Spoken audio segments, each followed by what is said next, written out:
Assuming Trevor Lawrence goes first overall to the Jacksonville Jaguars, which QB do you think goes second? Great to be with you guys. I'm going to say Zach Wilson, quarterback BYU. I think this guy is a dynamic playmaker, make all the throws, really good arm strength, very accurate down the field, and to me, he has shown greatness. He has elevated the play of that entire BYU program. So after Trevor Lawrence, I think it's Zach Wilson, BYU. All right, Mike, in that latest mock, there is not a defensive player taken until the 10th overall selection. So my question to you, are offensive prospects really that much better than the defensive prospects, or is this just something that front offices are valuing more when they draft near the top offensive players? Yeah, it's a really interesting year, guys. It's a confluence of a few things. Everyone that needs a quarterback, those quarterbacks are going to get pushed up. So the Trey Lances, Justin Fields of the world, they're going to move up.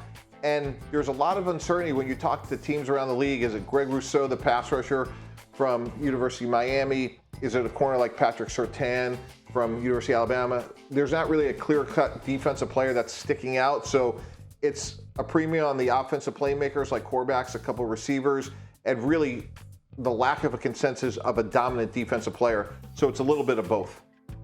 Kuiper has Heisman Trophy winner DeVonta Smith, wide receiver out of Alabama, going ahead of LSU wide receiver Jamar Chase. He cites the fact that Chase sat out the season due to COVID concerns as something that damages his stock. Now, if you were working in a front office right now, how would you evaluate Chase versus Smith? Yeah, it's really close, but I'm going to go with Jamar Chase, wide receiver LSU, and here's why. When you look at someone like Justin Jefferson, who had an unbelievable year for the Minnesota Vikings, Chase was actually the better player of those two back at LSU a year ago. Now, the whole situation with these players opting out is a fascinating discussion. I think ultimately we can't hold it against them from a standpoint from an NFL perspective because, look, COVID was such a unique situation for everybody in society. So Jamar Chase is a dynamic player, taking nothing away from DeVonta Smith, who I think is great. But when you look at height, weight, speed, build, production, Jamar Chase, to me, is the better player and the better prospect.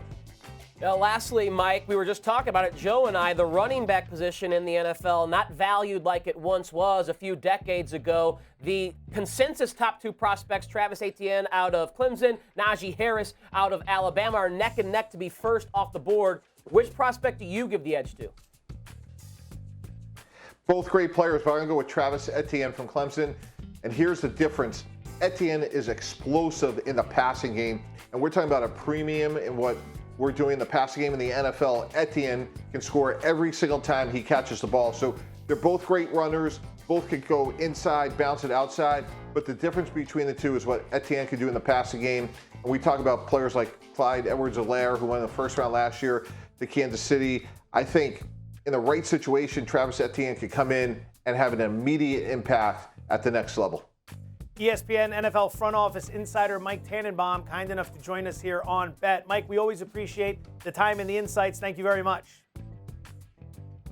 Appreciate it, guys. Great to be with you. Thanks for watching ESPN on YouTube. For live streaming sports and premium content, subscribe to ESPN Plus.